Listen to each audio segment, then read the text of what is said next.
Ministrების და მათი მოადგილეების კრედიტები არასამთავრობო ორგანიზაცია საერთაშორისო გამჭირვალობის კვლევის საგანი ხდება, რომლის მიხედვითაც ცეცხების ასანაზღაურებლად საჭირო თანხა თანამდებობის პირების კანონით დადგენილი ხელფასის ნახევარზე მეტ შეადგენს. ზოგ შემთხვევაში კი აღემატება.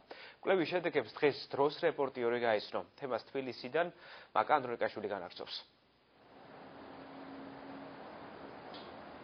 საერთაშორისო გამჭვირვალობა საქართველოს მიერ გამოქვეყნებული ინფორმაცია, რომელიც მინისტრთა კაბინეტის წევრების ყოველთვიურ შემოსავალსა და საკრედიტო დავალიანებებს ეხება, კვლავ განხილვის თემად რჩება, როგორც არასამთავრობო ორგანიზაციებში, ასევე პოლიტიკურ წრეებში. ამის მიზეზი კი არის ის, რომ აღნიშნულ ინფორმაციასთან დაკავშირებით კომენტარები ჯერ მინისტრთა კაბინეტის წევრებს არ გაუკეთებიათ.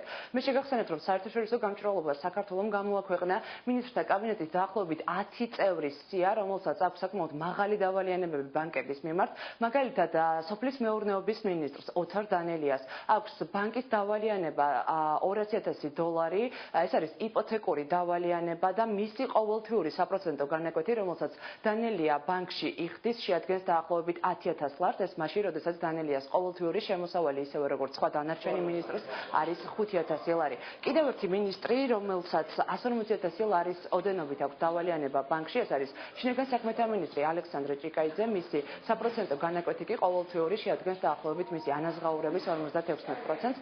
მინისტრთა კაბინეტის ჩამონათვალში, წევრების ჩამონათვალში ასევე არიან საშილახსოვრობის ყოფილი მინისტრი, ტოლთა და განსახლების ამჟამინდელი მინისტრი სოზარ სუბარი, რომელსაც დავალიანება ქართულ ბანკის მისამართით აქვს $140,000 და მისი საპროცენტო განაკვეთი ყოველთვიური გადასახდელი არის საკმაოდ მაღალი. ასევე ამ სიაში არის ეკონომიკის მინისტრი გიორგი კვერიკაშვილი. მთავარი კითხვები კი, რომელიც მინისტრთა კაბინეტის წევრების მიმართ ჩდება, ეხება სწორედ ამ საპროცენტო განაკვეთს, რადგან არასამთავრობო ორგანიზაციებში ეჭობენ, რომ შესაძლებელია დამალული ჰქონდეთ შემოსავლები მინისტრებს და ის არ იყოს აღნიშნული და ასახული დეკლარაციებში. სწორედ ეს არის მთავარი კითხვა, რომელიც არასამთავრობო ორგანიზაციების წარმომადგენლებს მთავრობის წევრების მიმართ უჩნდებათ. ის რისკი, რაც ჩვენ ვფიქრობთ, რომ საკმაოდ მაღალი არის იმასთან დაკავშირებული, რომ ამ კრედიტების მომსახურება საკმაოდ ძვირი უნდა დაუჯდეს მინისტრებს და მათი ხელფასთან შედარებით პროპორციულად საკმაოდ დიდი ნაწილი ამ ხელფასებისა, მათ შორის თქვა ნახევარზე მეტი არის შემთხვევები, როდესაც მთლიანად ხელფასი და უფრო მეტიც რეალურად უნდა წავიდეს აი ამ კრედიტების მომსახურებაში. და ეს რა თქმა უნდა გარკვეულ რისკებს აჩენს, რომ ეს ადამიანები, ამ ადამიანებს გაუჩნდებათ გარკვეული სტიმული, რომ სხვა შემოსავლები, სხვა გზებით მონახონ შემოსავლები და გაისწორონ ეს კრედიტები. თუ რომელიმე მინისტრი კიდევ ერთხელ ვიმეორებ, ხელფასის 100%-ს იხდის ან 80%-ს იხდის კრედიტის დასაფარავად. და ამ დროს მის ქონებრივ დეკლარაციაში არ არის მითითებული დამატებითი შემოსავალი. იქმნება გონიურული ეჭვი, რომ შესაძლებელია მას არაკანონიერად ჰქონდეს სხვა შემოსავალი. მინისტრთა კაბინეტის წევრების ყოველთვიურ შემოსავალთან დაკავშირებით კითხვის ნიშნები აქვს საპარლამენტო უმცირესობაშიც. ერთიან ნაციონალურ მოძრაობაში აცხადებენ, რომ მინისტრების უმეტესობამ აღნიშნული ინფორმაციის მიხედვით სავარაუდოდ დამალული აქვს შემოსავლები, რადგან ბანკი არ გასცემდა ცესს იმ შემთხვევაში, თუ მისი ქონება არ დააკმაყოფილებდა და ყოველთვიური შემოსავალი არ დააკმაყოფილებდა მოთხოვნებს.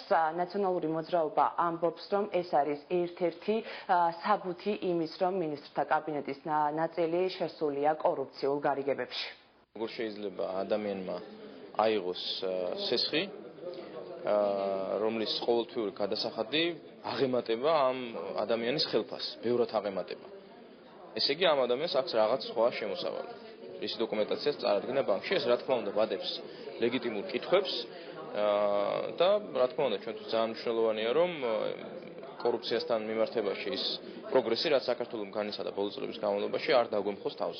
განსხვავებულია შეფასებები საპარლამენტო უმრავლესობაში. მმართველი გუნდის წევრები აცხადებენ, რომ საერთაშორისო გამჭვირვალობა საქართველოს მიერ გამოქვეყნებული ინფორმაცია კიდევ ერთხელ ადასტურებს, რომ მინისტრთა კაბინეტის წევრები დამოკიდებულნი არიან საკუთარ ყოველთვიურ შემოსავალზე, სახელფასო ანაზღაურებაზე და იმისთვის, რომ მათ შეიძინონ ესა თუ ის ქონება სჭირდება ცესხი.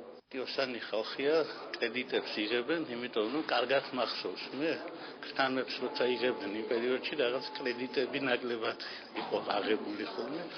კრედიტი არის ძალიან გამჭირვალე რამ, ეს არის დეკლარირებული, ადამიანი იხდის და საიდან იხდის და როგორ იხდის, ამის გამოძიება ძნელი არ არის, ამიტომ მე ულოცავ გამჭირვალობას, რომ გამჭირვალეა, მაგრამ ამავე დროს ვერც ერთი მინისტრის საქციელში და მოადგილეს ჯერჯერობით კრიმინალი მე ვერ დავინახე. საერთაშორისო გამჭვირვალობა საქართველოს მიერ გამოქვეყნებულ ინფორმაციაში მოცემული მონაცემები, რომლებიც ეხება ყოველთვიურ საპროცენტო განაკვეთს, ეს არ არის ზუსტი.